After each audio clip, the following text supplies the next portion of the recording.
You hit the goals, you earn the title, you work harder than anyone else around you, and now you have everything you wanted. So, why does it feel so hollow?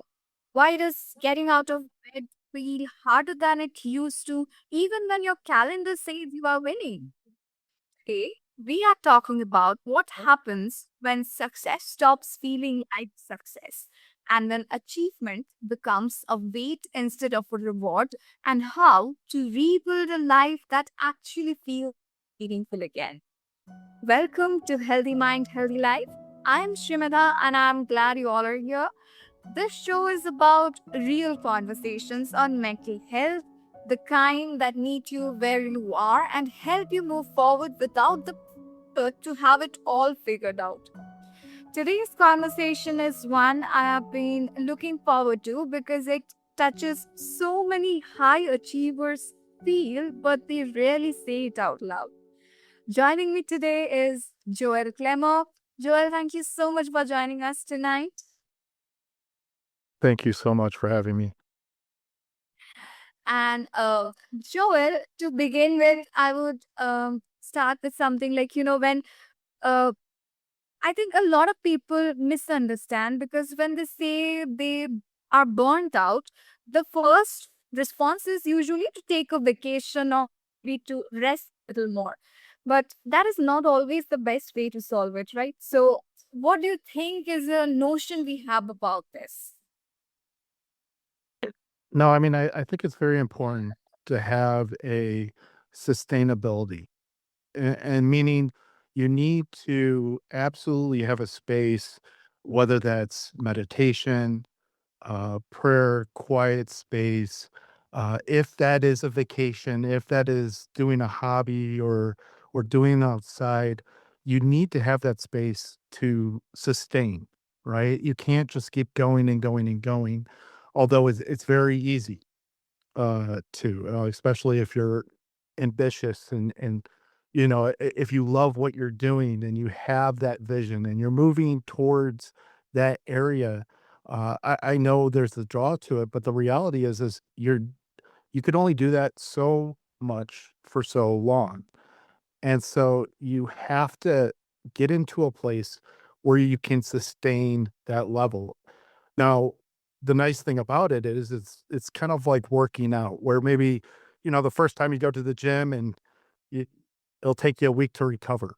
But once you start doing it more regularly, you'll be able to push yourself more and more and more, where you'll be able to really hone in on a very small time space to have such a very large impact, and also allow enough space for yourself to get the right sleep, ensure that you're healthy and not burnt out.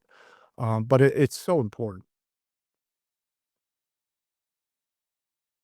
Absolutely. And so, Joel, if you think that rest is not fully the answer, then what maybe, or maybe uh, what happens, or what is actually beneath the surface when someone realizes that success is not the way they thought it would feel like to them? No, I mean, I could just look at myself. I have a couple examples. It as far as there's the internal measures and then there's the external, right? So one of my first companies or endeavors was Just Fitness, and on the outside it looked very successful. It grew to 5 warehouses, and at the time, I think the economy, you could have put your money in, done anything, and been successful. But shortly after, the housing market crashed, and then everything came into light. Right, and so a lot of times I think where we there's a difference between what's real and what's reality, and we really need to kinda have that self-assessment and really look in the mirror and say, "Where are we truly at?" Because there's gonna be ways where you could almost do anything and you're going to be successful. I think a lot of people in the crypto space saw that, where you could put your money in anything and you'll be somewhere, and then you know, alongside of that, there's gonna be times where it is lean and you really have to see, is this sustainable? Am I really doing the right things in the right way? And so part of that is the external factors. The other is the internal. Shortly after I had a logistics company, this was in my 20s, KPS. And KPS was very successful on paper. I had some very, very enterprise level clients and, so grateful for the support that I had to be successful. But very quickly, I was running no less than 120-hour work weeks, and it just wasn't sustainable. And I loved what I did every day, but there was nothing uh, that I could have done to not get burnt out. It was just I was running, not relying on people, not hiring the correct way, not really having a sustainable approach. And so on both those, on the outside, it looked successful, but the reality is it wasn't built on a good foundation. And so I think the biggest part is not only having the success, but what is that success built on? Is it built on ethical standards and foundation?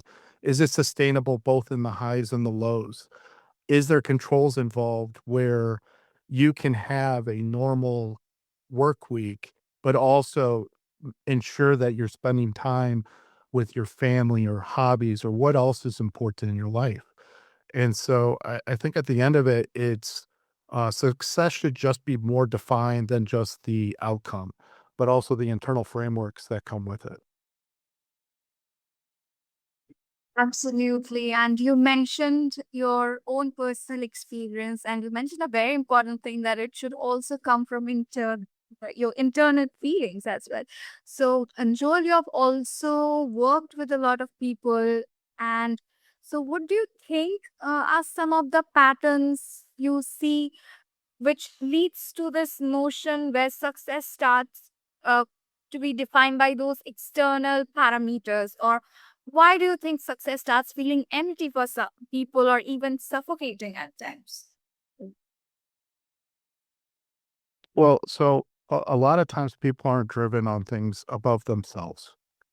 And so I think there's a notion where there is a level of selfishness that each person has. I want to be rich. I want to be successful. I want to have this job and this career. And so people are driving it almost at any cost. Well, in order to do that, it usually means potentially, depending on where you're at, but it potentially means that you're sacrificing in an area. You're giving up certain things. In some cases, certain values. And the problem is once you start on that path, maybe you'll get awards or you'll get accolades, you'll get different things that support and reinforce those behaviors. And the reality is you're just distancing yourself from the reality of you can't keep going in that way. And eventually, when especially in larger organizations, the larger you go and the higher you go, you have to learn different things. What worked the first time will not work necessarily the second time. Doesn't mean there's certain things and foundations that will help you succeed, right? A hard work ethic and, you know, putting forth your best efforts and a lot of those things will carry on. Some of the technical skills that you've learned from the very beginning may be able to use, but the reality is now there's other things that you're gonna have to learn. You're gonna have to learn relationships. You're gonna have to learn, in certain level, unfortunately, politics.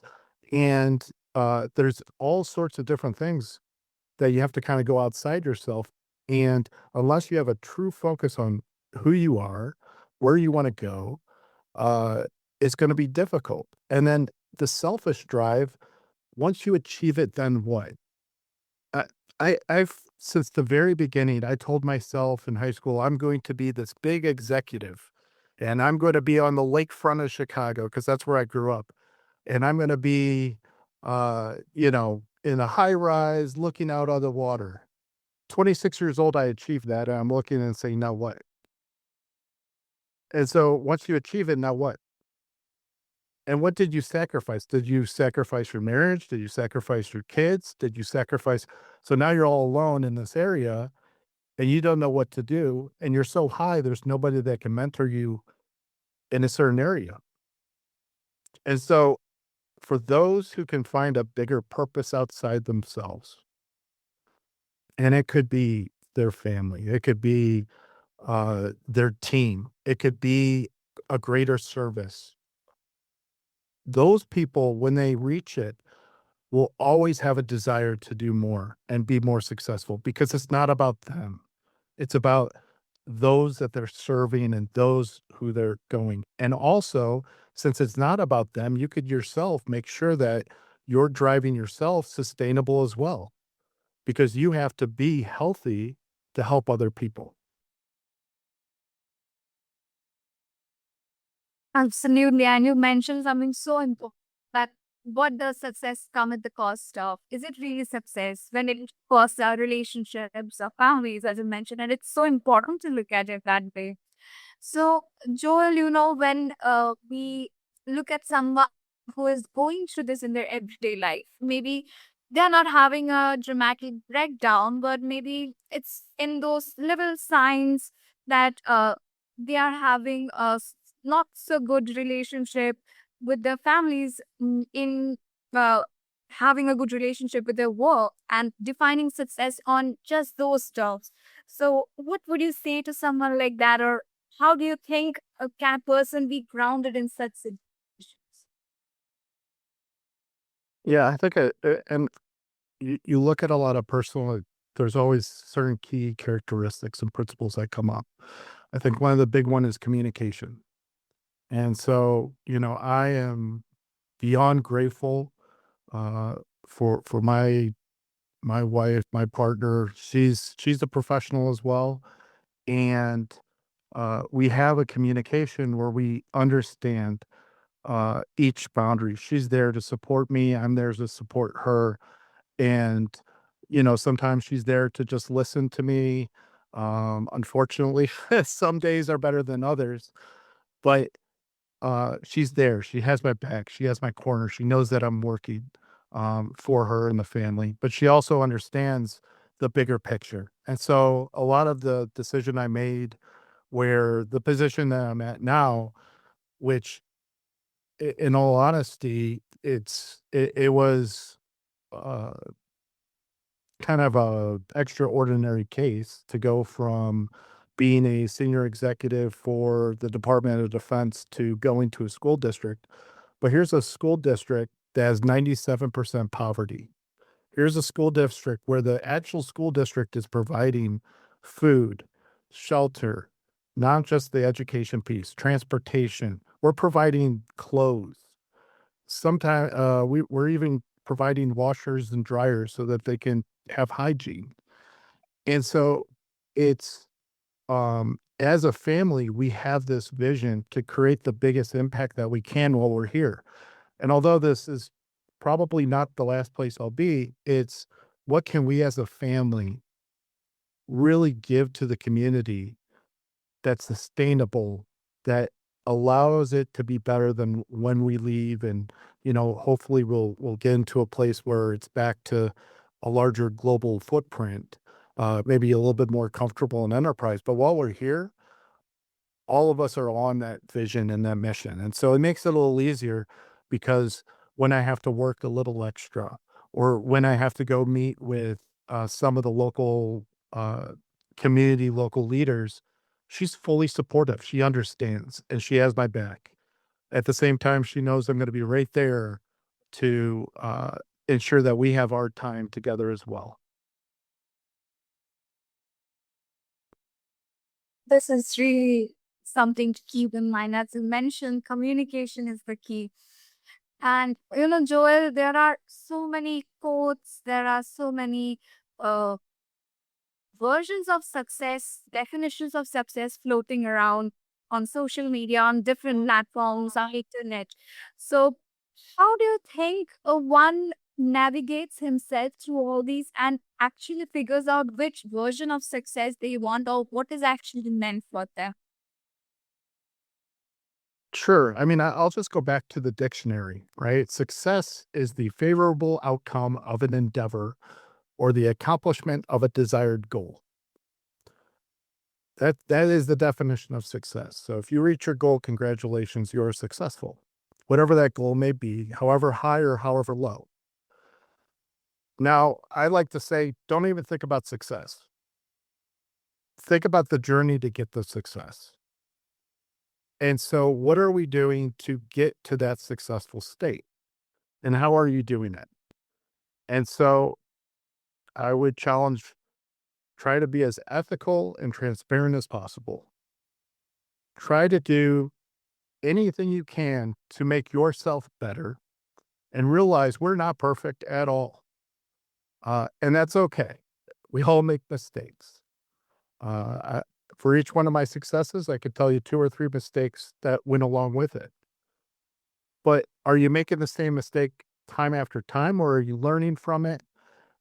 And if you're not learning from it, are you going after it to find a solution and a problem? Because eventually you'll get to a place where you're solving problems that no one else can figure out, and there's nothing else out there.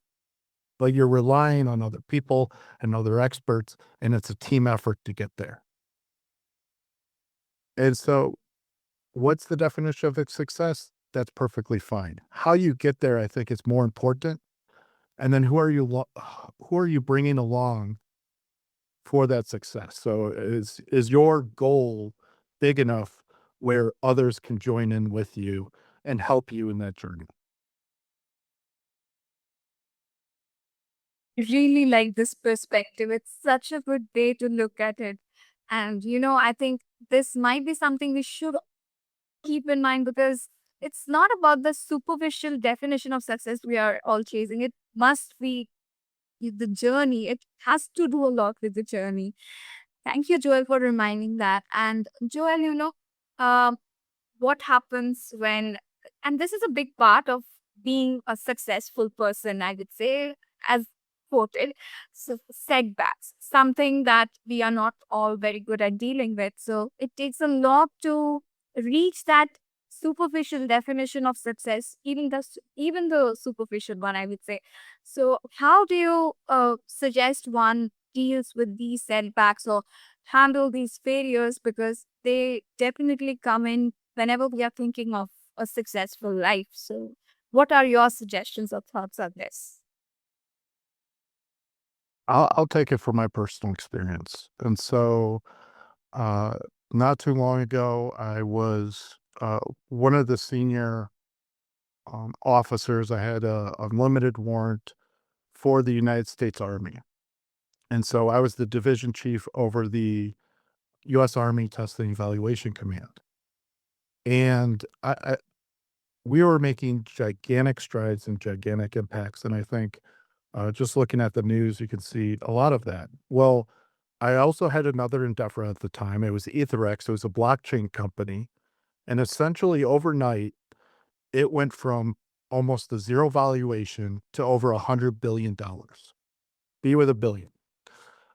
And so when the federal government came out with the fork in the road and asked the federal government, who would like to resign, I said, okay, let me focus on the company. And so I had resigned from a position where I thought my intention was to go to Washington. I've been so successful navigating the bureaucracy and showing efficiency and effectiveness for the federal government. I wanted to be in a head position where we can make gigantic strides and impacts, not just put it as a soundbite for a political campaign, but really show that this is possible because I've done it in every position. And I've had a great team to help get there. And so I was really gunning for being a head of an agency in a secretary position. But I understood the president's direction, and I respect that. And so, being where we were at, I said we can make a difference through this. There were a lot of security issues. We had used a chain that had a lot of vulnerabilities, and essentially, we had uh, we had an adversary get access to our wallet, and we lost all the liquidity overnight. And so literally we went from $100 billion to nothing. So now I'm sitting essentially, I've given up my dream to be in Washington. I thought there was another dream and it's gone. And honestly, it was tough because for the first time, I didn't know what to do. I didn't have any vision. I literally lost my humanity, and there was nothing that I necessarily did or could have done to do anything different. It was just I was broken and I was at some of the worst parts of my life. And so it really got me to assess what's important.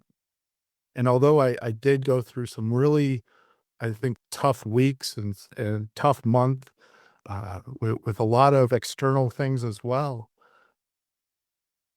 what it did is it brought me from that vision to Gallup, New Mexico, a place that I would never even stop for gas, to an area that I would have never focused on and never even knew existed at the state that they're in. And it drove a fire to be able to make a difference in these children's lives and also the community, their parents, and just being able to provide things that uh, they could probably never procure and nobody would ever know that they would need it. And so I say that to say, if there's anyone going through a time where you just don't know and it's difficult, I understand, and it's tough, and there's no one that's gonna tell you otherwise, but it's looking at the bigger picture, looking at, how you can make an impact, what problem you could solve, what things can you provide, and going after that, because the outcome is so much greater than, you could ever imagine.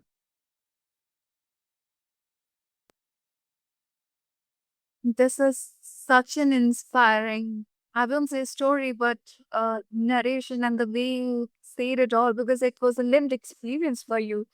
And it makes so much sense because success shouldn't cost you yourself, your sense of self, and everything. And you say that the outcome will definitely define it all. Mm, Joel, thank you so much for having this conversation with us. And if our listeners want to connect with you or learn more about success, its definitions, and more about your experiences, could you please let us know where they can connect with you? Absolutely. So as far as if anybody wants to follow on social media, I try to stay as open as possible. I do have a website, joelklemmer.com. It has a little bit more portfolio and case studies, but also there's 4 books that I've published. They're available internationally, Barnes and Nobles, Amazon, Walmart, and so strategic synergy is kind of the baseline if you want to be a leader. Infinite potential leadership is more of a framework of how to really get the best out of your team. If you're in a board or in a leadership position, and don't no one's ever kind of you got the position now what institutional excellence, and that's much more for kind of enterprise companies. And then if you're in procurement, which is kind of the area that I've spent the last decade really focusing on. There's the procurement revolution, and for those who work with procurement staff, that can show things as well. Thank you so much, Joel. I think the books will be of great help to our listeners because there are so many different tiers of workers, and you have all the books for different levels and niches of work that people are having, different definitions of success that we chase. Thank you so much, Joel, and wish you all the best for your books and for our guests. Thank you for being here today. I hope this conversation gave you the permission to ask the other questions, the ones that keep building inside you and the one which you often dwell on, like, is it actually worth living the life that we're trading it for? So you don't have to get all the answers right now.